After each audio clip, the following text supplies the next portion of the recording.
Number 5, congratulations. As I get into this evaluation, I want to start by highlighting the fact that this is a big moment for you because you're halfway through the CC. And I think you have actually moved at an incredible pace because you've only been in the club for what, 7 months? 6, 7 months, 8 months? And you're already halfway through the CC. It took me a year and a half before I was on Speech 5, so really great job there, congratulations. I have seen your evolution as a speaker, and it's been incredible because I remember when you got started with your first speech, you used to hold on to your notes like this, and then slowly she kind of started to detach herself from the notes, and now she didn't even hold on to the notes, and she was using the room. So there's a clear evolution. I want to start with that. The second piece, as I think about the speech you gave tonight, it was kind of like a really good wine because it had a lot of flavor, it had a great body, and it had a really good aftertaste. So let me get into that. First, the flavor.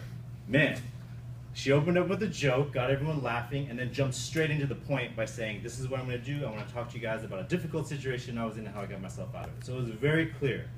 Also, in the body, after you jumped through that opening introduction of what you were going to talk about, your story just kind of flowed and flowed, and it built and it built and it built, and there was never a point where I felt like, I don't really know where the story is going. It was like, I know she parked her car, I know what's coming next, we all know what's happening, and then it happens, and everyone's wondering, oh my god, what's going to happen next? So you had us captivated, the story progressed very naturally, it was very good.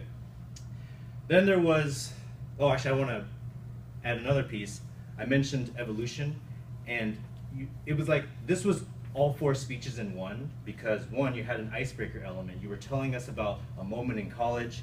You started with that organization again, so it was very clear. You got straight to the point, you jumped right into the story and then got going, and then you told a lot of jokes and used humor to help illustrate what was going on in this particular tough situation. So I thought the evolution of that was very good. The aftertaste, when we think about this speech, we're going to remember a hilarious story, right? But we're also going to remember a well-executed story. So it left us with a very good memory of your speech number 5. So that was what I really liked. It was a very good wine. How do we make it better? Where do we go from here? How do we raise the bar for Alyssa for when she goes to speech number 6?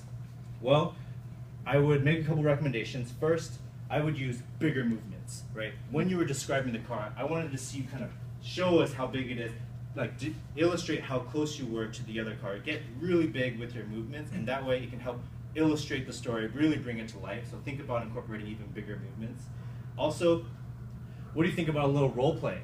Right, back and forth between you and the cop. You can step into your role with the tears and the jokes, and then you can step into the officer role where he's kind of reprimanding you for, making this parking violation. So think about incorporating a little role play where you play multiple characters. That could add a little more spice to the story. Also, I would think about incorporating pause, and I'm not saying that because that's like written in the CC, use pauses. I'm saying that because I think you could use that to your advantage, because I noticed you were running out of breath a little bit. I think that's because you were going so fast and rapid pace that you can maybe incorporate, I was running around and I'm out of breath. And the real reason you're out of breath is because you're speaking so fast, right? But use that in the story. Use that in the story, and then also just take a break and just pause so that you can catch your breath again and then get back into the story, right? So incorporate pause. Think about some role play, and then incorporate bigger movements whenever you're trying to paint a picture for us. So those are my recommendations. Congratulations, I'm looking forward to the next 5 speeches. So thank you.